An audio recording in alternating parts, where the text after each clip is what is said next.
இந்திய மண்ணின் புரட்சியாளன், இந்திய மக்களுக்கு உண்மையான சுதந்திரத்தை தனது அறிவால் பெற்றுத்தந்த அறிவின் அறிஞர், விடுதலையின் விடியல் கண்கண்ட தெய்வம் டாக்டர் BR அம்பேத்கர் அவர்களின் 135ஆம் ஆண்டு பிறந்த நாள் கொண்டாடும் இந்த வேளையில் தங்கவயலில் மட்டும் இன்னும் ஏனோ நமது சட்டமன்ற உறுப்பினர் திருமதி ரூபகலா சசிதர் அவர்களால் தீண்டாமை நடந்தேறி வருகிறது.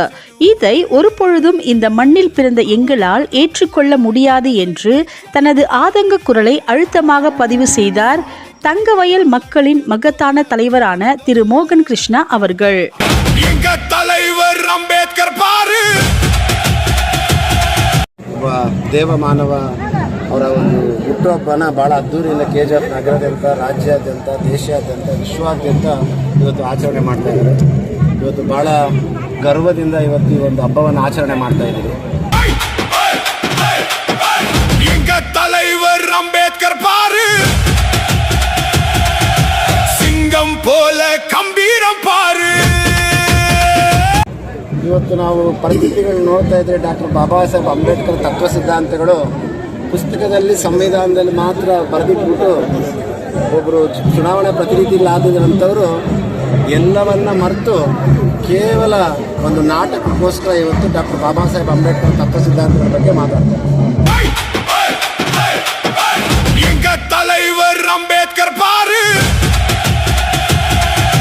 ಸಿಂಗಂ போல கம்பீரம் பாரு. ಇವತ್ತು ನಾವು ಅನೇಕ ವಿಷಯಗಳನ್ನ ಪ್ರಸ್ತಾಪ ಮಾಡ್ತಾ ಇದ್ದೀವಿ ವರ್ಷದಿಂದ ವರ್ಷಕ್ಕೂ. ಆದರೂ ಸಹ ಸಂವಿಧಾನದ ಅಡಿಯಲ್ಲಿ ಒಬ್ಬ ದಲಿತನಿಗೆ ಸಿಗಬೇಕಾಗಿರ್ತಕ್ಕಂಥ ಗೌರವ, ಸಂವಿಧಾನ ಅಡಿಯಲ್ಲಿ ಒಬ್ಬ ಸಾಮಾನ್ಯ ಪ್ರಜೆಗೆ ಸಿಗಬೇಕಾಗಿರ್ತಕ್ಕಂಥ ನ್ಯಾಯವನ್ನು ಇವತ್ತು ಕೊಡಿಸಲಿಕ್ಕೆ ಎಲ್ಲೋ ಒಂದು ಕಡೆ ನಾವು ಹಿಂದೆ ಇದ್ದೀವಿ ಅಂತ ನನ್ನ ವೈಯಕ್ತಿಕವಾದ ಅಭಿಪ್ರಾಯವನ್ನು ಹೇಳ್ತಾ ಇದ್ದೇವೆ. ಇವತ್ತು ಭಾಳ ಒಂದು ಗಂಭೀರವಾದಂಥ ವಿಷಯ ನಮ್ಮ KGF ತಾಲೂಕಲ್ಲಿ ನಡೀತಾ ಇದೆ. ಡಾಕ್ಟರ್ ಬಾಬಾ ಸಾಹೇಬ್ ಅಂಬೇಡ್ಕರ್ ಕೊಟ್ಟಿರ್ತಕ್ಕಂಥ ಸಂವಿಧಾನದಲ್ಲಿ ಇಲ್ಲಿರ್ತಕ್ಕಂಥ ಶಾಸಕರು ಜಾತಿ ಭೇದಗಳನ್ನು ತಂದಿಡುವಂಥ ಕೆಲಸ ಈಗ ಅಶುಭ ಹಚ್ಕೊಂಡ್ಬಿಟ್ಟು. ಕಾರಣ ಬಾಬಾ ಸಾಹೇಬ್ ಅಂಬೇಡ್ಕರ್ ಅವರು ಕೇವಲ ಒಂದು ಜಾತಿಗೆ ಸೀಮಿತವಾದದ್ದಲ್ಲ ಅಂತೇಳಿ ಅವರು ಅನೇಕ ಕಡೆ ಅದನ್ನು ಉಲ್ಲೇಖ ಮಾಡಿದ್ದಾರೆ. தலைவர் ಅಂಬೇಡ್ಕರ್ பாரு, சிங்கம் போல கம்பீரம் பாரு. ಡಾಕ್ಟರ್ ಬಾಬಾ ಸಾಹೇಬ್ ಅಂಬೇಡ್ಕರ್ ಅವರ ಸಂವಿಧಾನ ಆಗಿರ್ಬೋದು, ಅವರು ಕಂಡಿರುವಂಥ ಕನಸುಗಳಾಗಿರ್ಬೋದು, ಅವರು ಕೈಗೊಳ್ತಕ್ಕಂಥ ಕೆಲಸಗಳಾಗಿರ್ಬೋದು, ಅವರ ಎಲ್ಲ ರೀತಿಯಲ್ಲೂ ನಾವು ಅದನ್ನು ಪರಿಶೀಲನೆ ಮಾಡಿ ದೂರದೃಷ್ಟಿಯಿಂದ ನೋಡಿದ್ರೆ ಅದು ಕೇವಲ ದಲಿತರಿಗೆ ಮಾತ್ರ ಅಲ್ಲ, ಪ್ರತಿಯೊಬ್ಬ ಪ್ರಜೆಗೂ, ಭಾರತದಲ್ಲಿಟ್ಟಿರ್ತಕ್ಕಂಥ ಪ್ರತಿಯೊಬ್ಬ ಪ್ರಜೆಗೂ ಅದು ಅನ್ವಯ ಆಗುತ್ತೆ. ಪ್ರತಿಯೊಬ್ಬರ ಏಳಿಗೆಯೂ ಸಹ ಅವರು ನೋಡಿಬಿಟ್ಟು ಮಾಡತಕ್ಕಂಥದ್ದು ಡಾಕ್ಟರ್ ಬಾಬಾ ಸಾಹೇಬ್ ಅಂಬೇಡ್ಕರ್ ಅವರು. தலைவர் ಅಂಬೇಡ್ಕರ್ பாரு, சிங்கம் போல கம்பீரம் பாரு.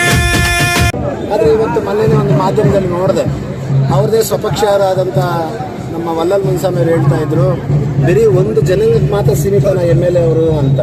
ಆದರೆ ಇವತ್ತಿನ ಪರಿಸ್ಥಿತಿಯಲ್ಲಿ ನನಗೂ ಅದೇ ರೀತಿ ಅನ್ಸತ್ತೆ. ನೀವು ವೈಯಕ್ತಿಕವಾಗಿ ಹೋಗಿ ಭೇಟಿ ಮಾಡಿದರೆ ಅದನ್ನು ನಾವು ಯಾವ್ದು ಟೀಕಿಸ್ತಾ ಇದ್ದೀವಿ.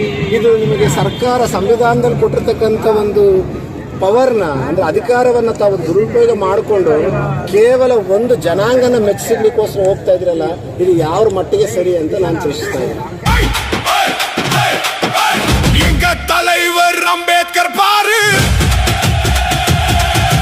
சிங்கம் போல கம்பீரம் பாரு. ಇಲ್ಲಿ ಯಾವುದೇ ಸಮಾಜದವರಿರ್ಬೋದು, ಯಾವುದೇ ಧರ್ಮದವರಿರ್ಬೋದು, KGF ನಗರದಲ್ಲಿ ನಾವೆಲ್ಲ ಒಂದೇ, ನಾವೆಲ್ಲ ಒಂದು ಅನ್ನೋ ಒಂದು ಸಂಪ್ರದಾಯವನ್ನು ಪಾಲಿಸ್ಕೊಂಡು ಬರ್ತಾ ಇದ್ದಾರೆ. ಇವತ್ತು ಒಂದು ಸಮಾಜ ಎಲ್ಲೋ ಒಂದು ಕಡೆ ಅವ್ರ ಕೈ ಬಿಟ್ಟು ಹೋಗುತ್ತೆ ಅನ್ನೋ ಒಂದು ಭಯದಿಂದ, ಆ ಒಂದು ಸಮಾಜ ಮುಂದಿನ ದಿನಗಳಲ್ಲಿ ಚುನಾವಣೆಯಲ್ಲಿ ನಾನು ಕೈ ಹಿಡಿಯಲ್ಲ ಅನ್ನೋ ಒಂದು ಭಯದಿಂದ ಕೇವಲ ಒಂದೊಂದು ಸಮಾಜನ ಕರೆಸಿ ಮೀಟಿಂಗ್ಗಳು ಮಾಡಿ ಮಾಡೋಂಥ ಉದ್ದೇಶ ಏನಿತ್ತು ಅನ್ನೋದು ನನಗೆ ಗೊತ್ತಿಲ್ಲ. ಇವತ್ತು ಅದಾದ ನಂತರ ವಲ್ಲಲ್ ಮುನ್ಸ್ವಾಮಿ ಅದಕ್ಕೆ ಧ್ವನಿ ಎತ್ತಿದ ನಂತರ ನಿನ್ನೆ ಆ ರಾತ್ರಿ ಕರೆದ್ಬಿಟ್ಟು ಮತ್ತೆ ಅವರಿಗೆ ಸನ್ಮಾನ ಮಾಡುವಂಥ ಕೆಲಸ ಮಾಡ್ತಾರೆ. தலைவர் ಅಂಬೇಡ್ಕರ್ பாரு, சிங்கம் போல கம்பீரம் பாரு. ಇವತ್ತು ನಮ್ಮ ಮಾಧ್ಯಮದ ಮಿತ್ರರು, ನಾನು ನಿಮ್ಮಲ್ಲೂ ಕೇಳ್ಕೊಳ್ತಾ ಇದ್ದೀನಿ, ಪಾಪ ಅವ್ರನ್ನ ತಾವು ಪ್ರಶ್ನೆ ಮಾಡುವಂಥ ಕಾಲ ಬಂದೈತೆ ಅಂದ್ಕೊಳ್ತೀನಿ. ಅವತ್ತು ಕಣ್ಣು ಕಾಣಿಸಿರ್ತಕ್ಕಂಥವ್ರು ಎರಡನೇ ದಿವಸ ಯಾಕೆ ಕಣ್ಣು ಕಾಣಿಸಿಲ್ವಾ ಅಂತ ಪ್ರಶ್ನೆ. ಎರಡನೇ ದಿವಸ ಕಣ್ಣು ಕಾಣಿಸಿದ್ರೆ ಮೊದಲನೇ ದಿವಸ ಕಣ್ಣು ಕಾಣಲ್ವಾ ಅಂತ ಪ್ರಶ್ನೆ. ಇದೆಲ್ಲ ನೋಡ್ತಾ ಇದ್ರೆ ಎಲ್ಲೋ ಒಂದು ಸೋಲಿನ ಭೀತಿ ಕಾಣ್ತಾ ಇದೆ, ಜನರ ಒಂದು ಬೆಂಬಲ ಕುಗ್ಗುತ್ತಾ ಇದೆ ಅನ್ನೋದಕ್ಕೋಸ್ಕರ ಶಾಸಕರ ಒಂದು ಆಡಳಿತದಲ್ಲಿ, ಶಾಸಕರ ಒಂದು ಅಧಿಕಾರದಲ್ಲಿ ಒಂದು ಮರೆಮುಚ್ಚಿ ಬಾಬಾ ಸಾಹೇಬ್ ಅಂಬೇಡ್ಕರ್ ಅವರಿಗೆ ಅವಮಾನ ಮಾಡಿದ್ದಾರೆ ಅಂತ ಇದು ನನಗೆ ಖಂಡಿಸ್ತಾ ಇದ್ದೀನಿ. ಯಾವ ರೀತಿ ಅವಮಾನ ಅಂತಂದರೆ, ನಮಗೆ ಸರ್ಕಾರಿ ಶಾಲೆಗಳಿರ್ಬೋದು ಅಥವಾ ಯಾವುದೇ ಒಂದು PUC ಕಾಲೇಜು, ಖಾಸಗಿ ಶಾಲೆಗಳಿರ್ಬೋದು, ಎಲ್ಲರೂ ನಾವೆಲ್ಲ ಒಂದೇ, ಯಾವುದೇ ಧರ್ಮದಾಗಿರ್ಬೋದು, ಯಾವುದೇ ಜಾತಿ ಇರೋದು. ಬಟ್ ಆದರೆ ನಮ್ಮ ಶಾಸಕರಿಗೆ ಮಾತ್ರ ಯಾಕೋ ಅದು ಕಣ್ಣು ಕಾಣಿಸ್ತಾ ಇಲ್ಲ ಅನ್ಸುತ್ತೆ. ನಮಗೆ ಎಲ್ಲ ಧರ್ಮದವರು ಒಂದೇ, ಎಲ್ಲರಿಗೂ ಆದ್ಯತೆ ಕೊಡಬೇಕು, ಎಲ್ಲರನ್ನೂ ಗುರುತಿಸಬೇಕು, ಎಲ್ಲರಿಗೂ ಎಂಕರೇಜ್ ಮಾಡಬೇಕು ಅಂತೇಳಿ ನಾನು ಕೇಳ್ಕೊಳ್ತಾ ಇದ್ದೀನಿ. எங்க தலைவர் அம்பேத்கர் பாரு, சிங்கம் போல கம்பீரம் பாரு. ಮತ್ತೊಂದು ಭಾಳ ಗಂಭೀರವಾದಂಥ ಒಂದು ವಿಷಯ ನಾನು ನಿಮ್ಮಲ್ಲಿ ಹಂಚ್ಕೊಳ್ಳೋಕೆ ಇಷ್ಟಪಡ್ತಾ ಇದ್ದೀನಿ. ಇವತ್ತು ಒಂದು ಪುಣ್ಯ ದಿನ, ಒಂದು ದಿನದಲ್ಲಿ ಡಾಕ್ಟರ್ ಬಾಬಾ ಸಾಹೇಬ್ ಅಂಬೇಡ್ಕರ್ ಅವರು ಕಂಡ ಕನಸು ಎಲ್ಲರಿಗೂ ನ್ಯಾಯ ಸಿಗಬೇಕು, ಮಹಿಳೆಯರಿಗೆ ಓಟಕ್ಕೆ ಸಿಗಬೇಕು, ಪ್ರತಿಯೊಬ್ಬ ನಾಗರಿಕನು ಈ ಭಾರತದಲ್ಲಿ ತಲೆ ಎತ್ಕೊಂಡು ನೋಡ್ಬೇಕನ್ನೋ ಒಂದು ಕನಸನ್ನು ಕಂಡಿದ್ರು. ಅದನ್ನ ಪರವಾಗಿ ಇಷ್ಟು ವರ್ಷನೂ ನಾವು ಬರ್ತಾ ಇದ್ದೀವಿ. ಆದರೆ ಇವತ್ತು ಸ್ಥಿತಿ ನೋಡ್ತಾ ಇದ್ದರೆ, ಇವತ್ತಿನ ಎಲೆಕ್ಷನ್ನ ಒಂದು ಸ್ಥಿತಿ, ಅಂದರೆ ಚುನಾವಣೆ ಸ್ಥಿತಿಗಳು ನೋಡ್ತಾ ಇದ್ದರೆ, ಅಂಬೇಡ್ಕರ್ ಬರೆದಿರ್ತಕ್ಕಂಥ ಸಂವಿಧಾನವನ್ನು ಯಾರಾದರೂ ತಿದ್ದುತ್ತಾ ಇದ್ದಾರೆ, ಸಂವಿಧಾನ ಕಳ್ಳರು, ಸಂವಿಧಾನ ಚೋರಿಗಳು ಅಂತ ಯಾರಾದರೂ ಹೇಳೋಕ್ಕಾಯ್ತಂದ್ರೆ ನಾನು ನೇರವಾಗಿ ಇಲ್ಲಿರ್ತಕ್ಕಂಥ ಶಾಸಕರಿಗೆ ಅಂತ ಹೇಳ್ತೀನಿ. எங்க தலைவர் அம்பேத்கர் பாரு, சிங்கம் போல கம்பீரம் பாரு. ಕಾರಣ ಎಷ್ಟೇ, ಇವತ್ತು ನೀವು ದಲಿತರು ಅಂತೇಳಿ ಒಂದು ರಿಸರ್ವ್ ಕಾನ್ಸ್ಟಿಟ್ಯೂನ್ಸಿಲಿ ಬಂದು ತಾವು ಅಧಿಕಾರವನ್ನು ಪಡಿತೀರ. ದಲಿತರನ್ನ ಯಾಮಾರಿಸೋದು ಅನ್ನೋ ತಪ್ಪಾಗ್ಲಾರ್ದು. ಇವತ್ತು ದಲಿತರ ಒಂದು ಹಕ್ಕನ್ನು ತಗೊಂಡು ನೀವು ಯಾರ ಕೈಯಲ್ಲಿ ಇಟ್ಟಿದ್ದೀರಾ? ಇವತ್ತು ಮಾನ್ಯ ಗೋವಿಂದೇಗೌಡರ ಕೈಯಲ್ಲಿ ಇಟ್ಬಿಟ್ಟು ಇವತ್ತು ದಲಿತರಿಗೆ ಸಿಕ್ಕಿರ್ತಕ್ಕಂಥ ನ್ಯಾಯವನ್ನ ದಲಿತರು ಕೊಡಬೇಕಾಗಿರುವಂಥ ಒಂದು ಹಕ್ಕನ್ನ ಇವತ್ತು ನೀವು ಶಾಸಕರಾಗ್ಬಿಟ್ಟು ಎತ್ಕೊಂಡೋಗಿ ಅವ್ರಿಗೆ ಕೊಟ್ಟಿದ್ದೀರಿ. ಇವತ್ತಿಲ್ಲಿ ನಮ್ಮ ದಲಿತ ಮುಖಂಡರನ್ನೆಲ್ಲ ನಾನು ಕೇಳೋದು ಒಂದೇ ಪ್ರಶ್ನೆ, ಇವತ್ತು ನೀವು ಎಷ್ಟೋ ಹೋರಾಟಗಳು ಮಾಡ್ತಾ ಇದ್ದೀರಾ, ಇಷ್ಟು ಹೋರಾಟಗಳಲ್ಲಿ ನಿಮ್ಗೆ ಇದು ಕಣ್ಣು ಕಾಣಿಸ್ತಾ ಇಲ್ವಾ?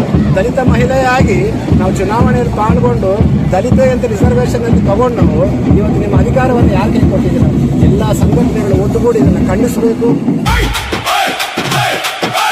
எங்க தலைவர் அம்பேத்கர் பாரு, சிங்கம் போல கம்பீரம் பாரு. ಬಾಬಾ ಸಾಹೇಬ್ ಅಂಬೇಡ್ಕರ್ ಕಂಡ ಕನಸನ್ನು ನಿಲ್ಲಿಸಬೇಕಂದ್ರೆ ದಲಿತರಲ್ಲೇ ಇರಬೇಕು ಅಂತ ನಾನು ಮನವಿ ಮಾಡ್ತಾ, KGF ಅಲ್ಲಿ ಎಷ್ಟೋ ಸಮಸ್ಯೆಗಳೈತೆ. ಮುಂದಿನ ದಿನಗಳಲ್ಲಿ ಇದೊಂದು ಗಂಭೀರವಾದಂಥ ವಿಷಯ. ನಿನ್ನೆ BGML ಸೆಕ್ಯೂರಿಟಿನ ಎಂಪ್ಲಾಯೀಸ್ ಬಂದು ನಮ್ಮನ್ನು ಭೇಟಿ ಮಾಡ್ತಾರೆ. ನಾವು ನಮ್ಮ ಸಂಸದರಿಗೂ ಈ ಮನವಿಯನ್ನು ಮಾಡಿದ್ದೀರಿ.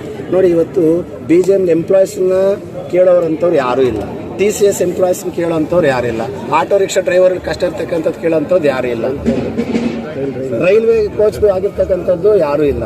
ಇವತ್ತು ಪಾಪ ಸುಮಾರು 250 ಸೆಕ್ಯೂರಿಟಿಗಳನ್ನ ಇವತ್ತು ಏಕಕಾಲಕ್ಕೆ ಅವ್ರು ವಜಾಗೊಳ್ತೀರಿ, ಹೊಸಬ್ರನ್ನ ತಗೊಳ್ತೀರಿ ಅಂತ ಅಂದರೆ ಇದು ಎಷ್ಟರ ಮಟ್ಟಿಗೆ ಸರಿ ಅಂತ ನಾನು ಪ್ರಶ್ನಿಸ್ತೀನಿ. ಇವತ್ತು ನೀವು ಚುನಾವಣಾ ಪ್ರತಿನಿಧಿಯಾಗಿ ಏನು ಕೇಳಿದ್ರು ನೇರವಾಗಿ ಕೇಂದ್ರ ಸರ್ಕಾರದ ನಂದಲ್ಲ ಅಂದರೆ ನೀವು ಹಾಕಿದ್ದೀರ, ರಾಜೀನಾಮೆ ಕೊಟ್ಬಿಟ್ಟು ಹೋಗ್ಬಿಡ್ಲಿ.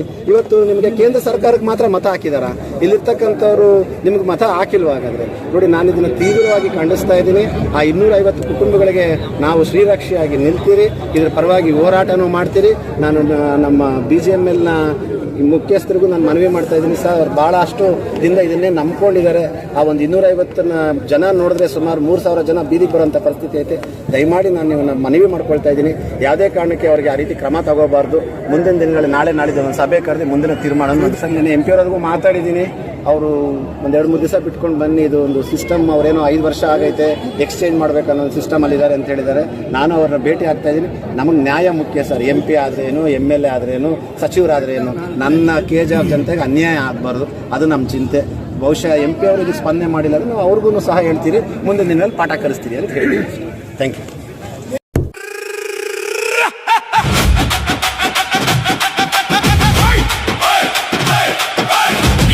தலைவர் அம்பேத்கர் பாரு, சிங்கம் போல கம்பீரம் பாரு.